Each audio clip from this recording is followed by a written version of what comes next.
hangad ng kalayaan. Pag-ibig na wagas ng dalawang taong nagmamahalan.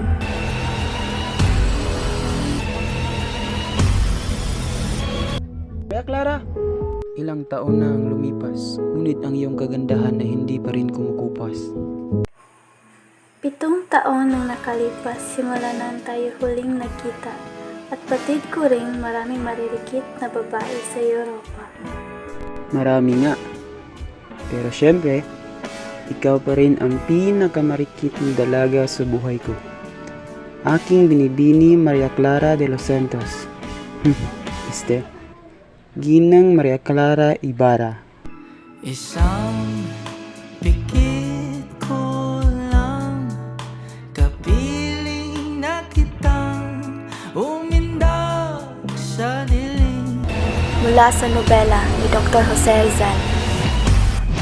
Halika at pumasok tayo sa loob at ipapakita kita.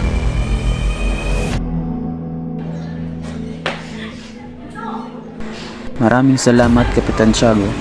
Ako'y nagangalak na maparito. Kaninong panit ang magwawagi? Kinagagalak kong ipakilala sa inyong lahat si Crisostomo Ibarra. Kalayaan. Ang ama ng taong sakap ay tapat parusahan ngayon pa lamang. O kamatayan. Sumusobra ka na! Lumayo kayo! Kung di nyo ibig mamatay! Maibabalik pa ba sa dati ang nakaraan? Ating tamis ng pagsasama na sana. Hanap-hanap sa mundo mo na lang ang natira. At sana'y Christine! Basilio! Mga anak ko! Nasaan na kayo? Hustisyang hindi para sa lahat. O Sisa! Kumanta ka! Mga paring walang awa.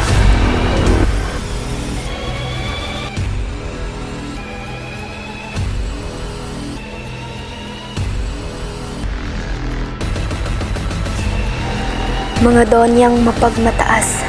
Mga mamamayang kinakawawa.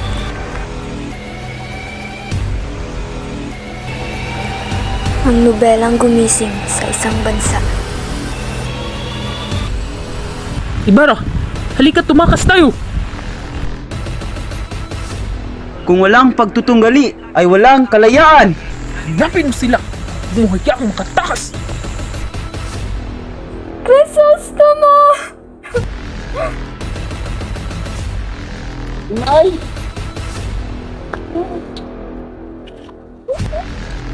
Kalapas tangan!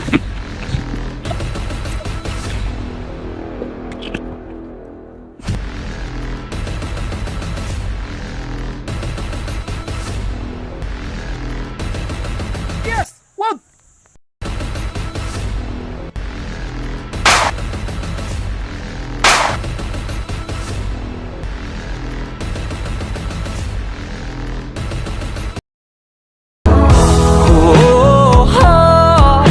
hawakan mo ako. Nagbago man ang lahat, ngunit ang pagmamahal ko sa iyo ay hindi kailanman magbabago. Ikaw at ikaw pa rin ang pipiliin sa araw-araw. Na aking nasilayan.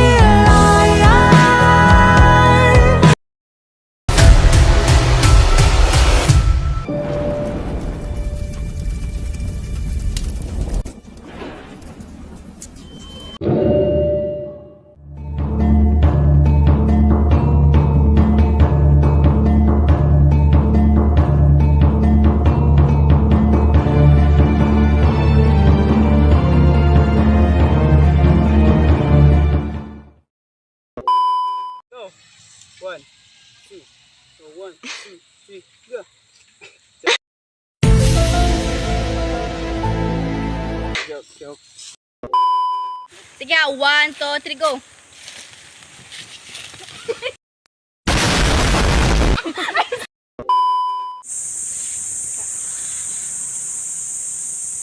Trigo na? Oh, sige. A few moments later. Crispin, Basilio, mga anak ko. Crispin, Basilio, mga anak ko! Sino na ako nun? Mga mamatay tao. Pwede kayo. Hindi yung ibig matay.